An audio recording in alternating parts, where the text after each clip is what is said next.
Bonjour et bienvenue à notre programme d'études bibliques.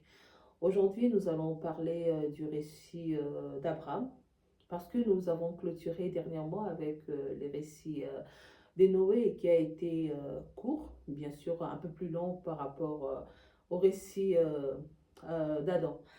Alors, nous ne pouvons parler Abraham sans pour autant parler de la tour de Babel, parce qu'en lisant la Bible, nous voyons, il y a une petite partie quand même, quand on conclut avec Noé, avant de prendre Abraham, la Bible nous parle de la tour de Babel. Alors, si nous voulons bien comprendre, bien sûr que nous allons toujours prendre la Bible comme sous-bassement, parce qu'il s'agit d'un programme d'études bibliques. Alors, pour continuer, nous allons lire Genèse 11 à partir de son verset premier. Toute la terre avait une seule langue et le même mot. Comme ils étaient partis de l'Orient, ils trouvèrent une plaine au pays de Chinéa et ils y habitèrent. Ils se dirent l'un à l'autre, allons, faisons des briques et cuisons-les au feu. Et la brique leur servit de pierre et la bitume leur servit de ciment. Il dit encore, allons, bâtissons-nous une ville et une tour dont les sommets touchent au ciel, et faisons-nous un nom, afin que nous ne soyons pas dispersés sur la face de toute la terre. Là, la Bible nous parle des intérêts égoïstes des bâtisseurs de la tour de Babel. Pourquoi égoïste? Parce qu'ils voulaient se faire un nom. Quand on dit se faire un nom, c'est se faire une postérité. Ils voulaient toucher le ciel, autrement dit, ils voulaient être comme les dieux. C'est quelque chose de similaire avec Adam. Quand le serpent va tenter Ève, le serpent dit, si vous mangez, certainement vous deviendrez comme les dieux. Alors c'est dans la même logique que les bâtisseurs ont commencé à bâtir la tour de Babel. Ils voulaient toucher le ciel pour être eux aussi comme des dieux et ils voulaient éviter qu'ils soient dispersés partout sur la terre. Or, ils sont partis des premiers habitants de la terre. Il y avait une recommandation qui disait multipliez-vous. Mais eux, ils ne voulaient pas être dispersés, c'est-à-dire ils n'étaient pas prêts à remplir la terre. Et quand vous refusez la multiplication, c'est-à-dire vous rentrez en contradiction avec le plan de Dieu. Donc vous vous êtes unis, mais contre Dieu. Un peu comme Adam et Ève. Vous vous unissez, vous parlez le même langage, mais seulement votre langage ne correspond pas au plan de Dieu. C'est pourquoi nous allons voir dans la suite, si nous lisons à partir du verset 5, l'Éternel descendit pour voir la ville et la tour que bâtissaient les fils des hommes. Et l'Éternel dit, voici, ils forment un seul peuple, et ils ont tous une même langue. Et c'est là ce qu'ils ont entrepris. Maintenant, rien ne les empêcherait de faire tout ce qu'ils auraient projeté. Allons, descendons et confondons leur langage. Là, nous voyons encore le Conseil céleste qui s'est réuni pour statuer sur le sort des hommes. Allons, descendons, confondons, les pluriels. Ils sont nombreux à descendre et à confondre, à poser cet acte. Mais pourquoi ils veulent confondre, leur langage? Est-ce que l'unité dérange Dieu? La Bible le dit si bien. Maintenant qu'ils parlent le même langage, descendants, confondants. Tout à l'heure, je l'ai dit, le peuple qui se réunissent, qui forment des projets, mais ces projets vont à l'encontre de la volonté de Dieu. Dieu veut bien sûr que les hommes soient unis, mais pas dans le mal. Dieu ne veut pas que les hommes s'unissent dans le mal. Vous ne pouvez pas vous unir contre le plan de Dieu, contre la volonté de Dieu. C'était un peu le cas des constructeurs de la tour de Babel. Babel en babylonien veut dire porte du ciel. Les constructeurs de la tour de Babel sont la descendance de Sem, l'ancêtre des Israélites. Alors, nous allons poursuivre avec le verset 5, nous irons jusqu'à 8. Allons, descendons, nous voyons encore le conseil céleste tel que je l'ai dit. Ils forment un seul peuple et ont une même langue. Dans le langage, Dieu voit l'unité, non pas comme lui le souhaite. Dieu veut que le monde soit uni, mais pas de la mauvaise manière. Dieu va rompre la communication en les confondant. Puis il y aura détournement de l'étymologie. Babel ne sera plus appelée porte du ciel, mais Babel deviendra confusion dans la langue hébraïque. C'est-à-dire, pour se moquer, la langue hébraïque va donner un nouveau nom, ou va changer l'étymologie de Babel et en faire de Babel, ou donner à Babel l'étymologie des confusions. Or, à l'origine, quand ils construisaient leur tour, l'objectif c'était de toucher le ciel. Alors Babel voulait simplement dire porte du ciel. Alors nous allons poursuivre, maintenant nous allons lire son verset 9. C'est pourquoi l'on appela du nom de Babel, car c'est là que l'Éternel confondit les langages de toute la terre. Et c'est de là que l'Éternel le dispersa sur la face de toute la terre. Ici, Dieu fait le contraire du souhait des bâtisseurs de la tour de Babel, et qui ne voulaient pas être dispersés, ils se retrouvent dispersés. Puis il y a la multiplicité des langues. En multipliant les langues, Dieu met place à une sorte de protection. Parce que depuis le commencement, quand on voit Adam et Ève, quand ils ont parlé le même langage, ils ont tous désobéi à Dieu. Chaque fois que les hommes ont parlé le même langage, il y a eu une forme de désobéissance. Ils sont entrés à l'encontre, ils ont combattu même le plan de Dieu. Alors Dieu n'a pas voulu que la même chose, le même cycle puisse se répéter. Ce cycle de désobéissance quand les hommes parlent le même langage. Alors Dieu descend et Dieu détruit la communication, interrompt la communication en multipliant les langues parce que Dieu n'a plus voulu que les hommes puissent penser de la même façon. Ne pas parler le même langage voudrait aussi dire ne pas réfléchir de la même façon. Alors, il crée une sorte de protection. Donc, quand il multiplie les langues, c'est ça, c'est une forme de protection que Dieu a placée aussi a placé sur terre. Vous n'allez plus parler le même langage, c'est-à-dire vous n'allez plus réfléchir de la même façon. Donc, plusieurs tribus, plusieurs langues, c'est-à-dire aussi plusieurs façons de voir les choses. En multipliant les langues, Dieu met en place une sorte de protection. Dieu limite la communication entre les hommes pour éviter le dégât. Depuis Adam et Ève, nous constatons des dégâts issus de la communication. Plus on communique, plus on voit les choses de la même façon. Alors Dieu a voulu mettre des limites à cause de son plan. Genèse 11, 24 jusqu'à 30, nous allons lire Genèse 11, 24 à 30. Nachor, âgé de 29 ans, engendra Térak. Nachor vécut après la naissance de Térak 119 ans, et il engendra des fils et des filles. Térak, âgé de 70 ans, engendra Abraham. Nachor était de Térak. Térak engendra Abraham, Nachor et Héran. Donc là, la Bible nous apprend que Abraham est le premier-né d'une famille de 3.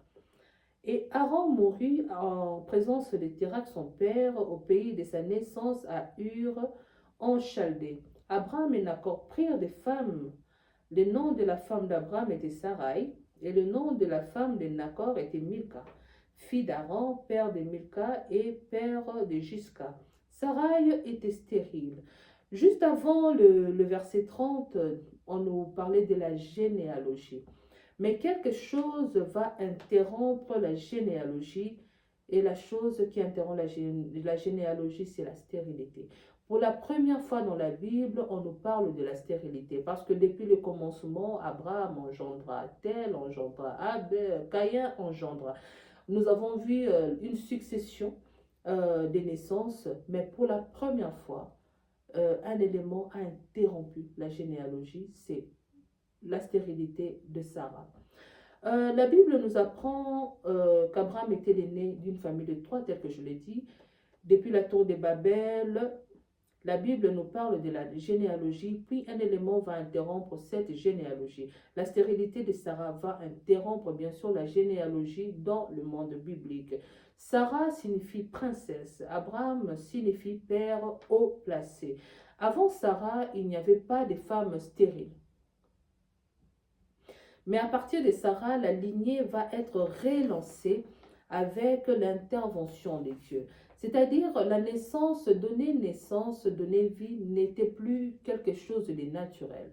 Désormais, il y avait des femmes ou des hommes qui pouvaient donner naissance facilement, mais il y avait d'autres qui n'allaient pas concevoir aussi facilement, d'autres qui avaient besoin de l'intervention de Dieu pour pouvoir avoir une descendance. Donc, avoir une descendance à partir de Sarah, ce n'était plus quelque chose de naturel. Alors, nous allons poursuivre avec la lecture. Cette fois-ci, nous allons dans Genèse 12, à partir du verset 1er. L'Éternel dit à Abraham, va-t'en de ton pays, de ta patrie et de la maison de ton père, dans le pays que je te montrerai. L'Herveha, en hébreu, va-t'en, dit va-t'en de ton pays. Quand Dieu dit va-t'en de ton pays, de ta patrie, de la maison de ton père, dans le pays que je te montrerai, une autre façon de dire quitte l'éducation de ton père, quitte la façon de voir de ton pays. Parce qu'il faut qu'on se le dise, Abraham ne connaissait pas l'Éternel. Quand on lit l'histoire de la famille d'Abraham, nous savons tous que la famille d'Abraham, c'était une famille des idolâtres. Donc, la relation d'Abraham avec Dieu n'avait rien de naturel. C'était une conversion. Abraham, qui avait aussi les habitudes de son père, Dieu qui apparaît, qui dit à Abraham, quitte la maison de ton père, c'est-à-dire quitte cette façon de voir les choses, cette façon de faire. Quitte ça, va ailleurs, va te faire une personnalité. Dieu qui demande à Abraham de quitter quelque chose qui lui est cher, donc sa patrie, quelque chose qui lui est cher, donc son père. Et nous verrons que dans la vie d'Abraham, il y a eu tellement de concessions. Chaque fois, Dieu demandait à Abraham de quitter quelque chose pour un lieu ou pour quelque chose qu'il ne connaissait pas.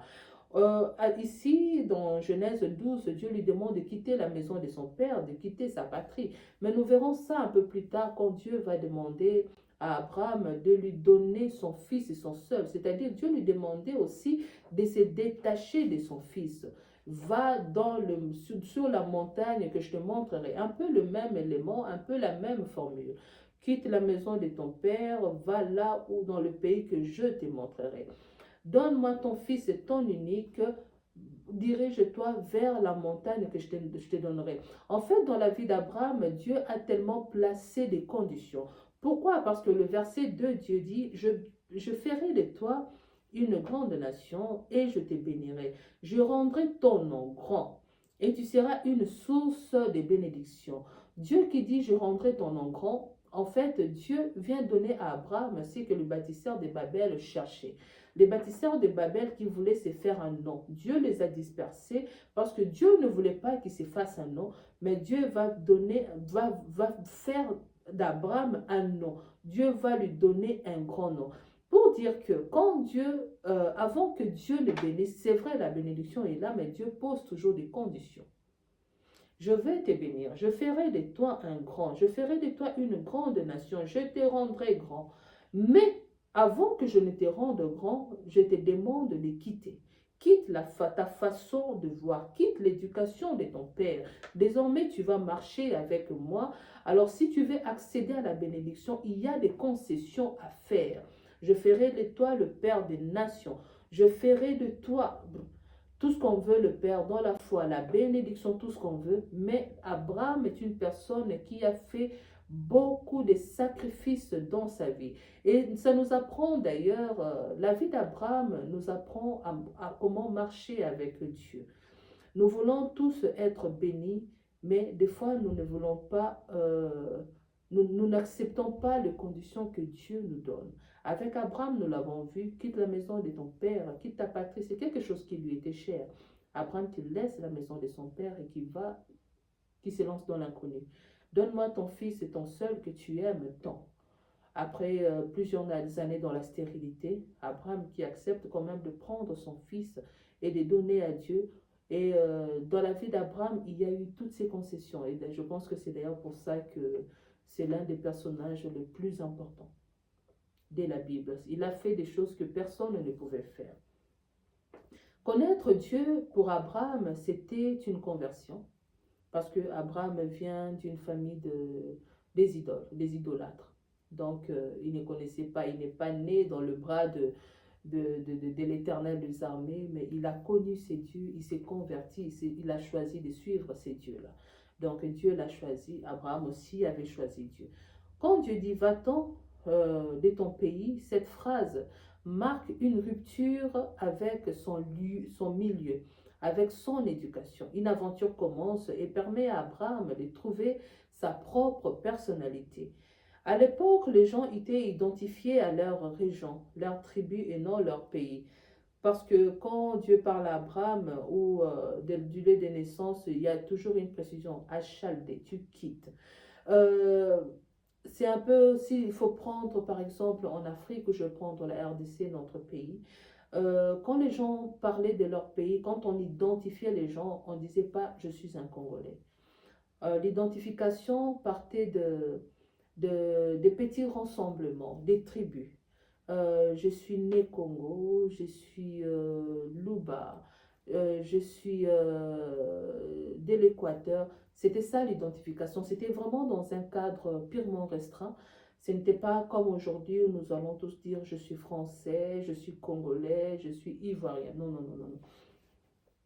L'identification partait vraiment dans un cadre restreint, comme d'ailleurs nous allons le voir un peu plus tard quand on dit Jésus, je suis le lion de la tribu de Judas, Jésus, fils de David, de la lignée de Judas.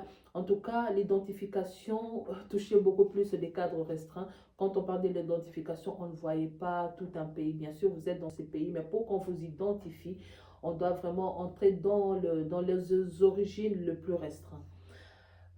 Dieu demande à Abraham de quitter son père. Nous verrons la même chose, je l'ai dit. Quand Dieu demande à Abraham de quitter Isaac, dans le récit d'Isaac, dans Akedah, le sacrifice, Abraham doit renoncer à ce qui lui est cher. D'abord son père, sa patrie, puis son fils.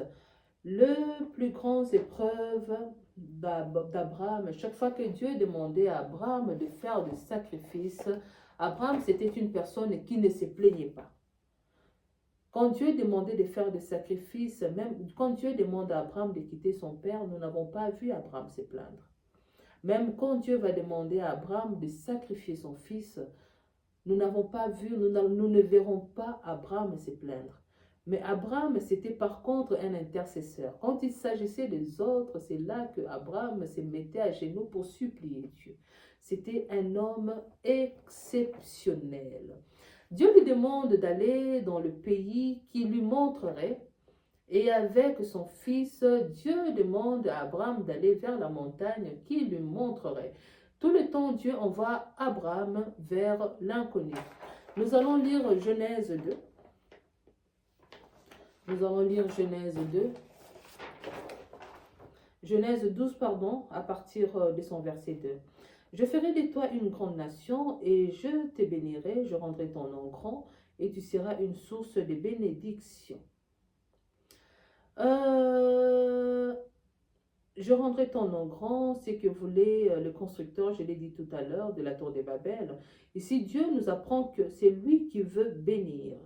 Ce que tu ne trouves pas, tu peux l'obtenir. Je bénirai ceux qui te béniront, mesure contre mesure.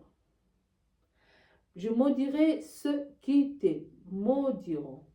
Dieu place toutes les familles de la terre en face d'Abraham.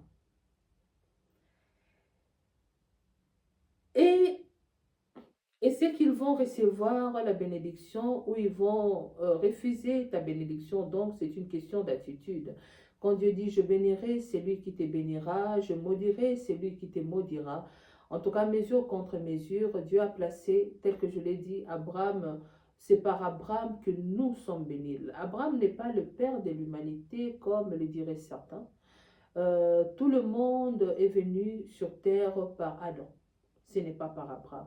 Mais Abraham, c'est la porte que Dieu utilise pour bénir l'humanité. Je bénirai celui qui te bénira, je maudirai celui qui te maudira. D'ailleurs, quand on parle de bénir dans un autre langage, Dieu voulait simplement dire, je servirai celui qui te servira. C'est lui qui va te servir, moi aussi je vais le servir. Mais c'est lui qui va te maudire, je vais l'amoindrir. Parce que quand on parle de la malédiction, je l'avais dit déjà dans le passé, la malédiction voudrait simplement dire une limite. Mais dans ces cadres où Dieu parle à Abraham en disant, je maudirai, c'est lui qui te maudira, Dieu voudrait dire, je vais anéantir, je vais amoindrir. C'est lui qui te maudira. Quand Dieu place toutes les familles de la terre devant Abraham, Dieu offre un choix en fait à l'humanité. Tu veux être béni, tu as un chemin. Tu n'as qu'une fenêtre, c'est Abraham. Si tu refuses la bénédiction d'Abraham, c'est-à-dire moi Dieu, je ne te bénis pas. Donc Dieu a placé l'humanité en face d'Abraham. Notre bénédiction passe par lui et si tu ne veux pas, Dieu t'amoindrit. Alors là, nous sommes déjà en train d'étendre vers la fin. Nous allons lire Genèse 12 à partir du verset 10. Abraham, 9 d'abord, Abraham continua ses marches en s'avançant vers le midi. Il eut une famine dans le pays et Abraham descendit en Égypte pour y séjourner car la famine était grande dans le pays. Comme il était près d'entrer en Égypte, il dit à Sarai, sa femme, « Voici, je sais que tu es une femme belle des figures. Quand les Égyptiens te verront, ils diront, c'est sa femme, et ils me tueront et te laisseront la vie. Dis, je t'ai pris que tu es ma sœur, afin que je sois bien traité à cause de toi et que mon âme vive grâce à toi. » Lorsqu'Abraham fut arrivé en Égypte, les Égyptiens virent que la femme était fort belle. Le grand des pharaons la virent aussi et la vantèrent à Pharaon, et la femme fut emmenée dans la maison des pharaons. Il traita bien Abraham à cause d'elle, et Abraham reçut des brebis, des bœufs, des ânes, des serviteurs, des servantes, des ânesses et des chameaux. Mais l'Éternel frappa des grandes plaies Pharaon et sa maison au sujet de Sarai, femme d'Abraham. Alors Pharaon appela Abraham et dit, « Qu'est-ce que tu m'as fait? Pourquoi ne m'as-tu pas déclaré que c'est ta femme? Pourquoi as-tu dit, c'est ma sœur? Aussi l'ai-je prise pour ma femme. Maintenant voici ta femme, prends-la et va-t'en. » Et Pharaon donna ordre à ses gens de les renvoyer, lui et sa femme, avec tout ce qui lui appartenait. Il y a souvent un mouvement qu'on constate dans la vie. Une personne qui monte, après le sommet, il faut descendre. Avec Abraham, Dieu l'a fait quitter la maison de son père pour l'emmener à Canaan. Quand Abraham arrive à Canaan, tout de suite après, il y a eu la sécheresse, il y a eu la famine. Les anciens disent que Abraham avait manqué de foi en Dieu. Abraham n'avait pas cru en ces dieux qu'il avait fait quitter la maison de son père pour l'amener à la terre promise. Abraham, le fait de ne pas croire en Dieu avait emmené Abraham en Égypte où il va faire de sa femme une victime sexuelle. Les commentateurs disent que Abraham expose sa femme comme une victime sexuelle. Toutes les civilisations idéalisent leurs ancêtres, mais dans la Bible, nous voyons les défauts de nos ancêtres. Et il y a même un adage qui dit, les œuvres de père sont les signes pour le fils. Parce que les erreurs qu'ont commis Abraham, nous allons le voir plus tard avec Isaac, qui va lui aussi fuir son pays pour aller en Égypte en voulant bien sûr lui aussi exposer sa femme. Alors c'est par ici que nous allons nous arrêter. Alors on s'est dit à la semaine prochaine. Nous allons toujours poursuivre bien sûr avec le récit d'Abraham, mais cette fois-ci nous allons vraiment les développer, nous allons vraiment entrer dans la profondeur. Alors je vous dis au revoir et à la semaine prochaine. Ciao.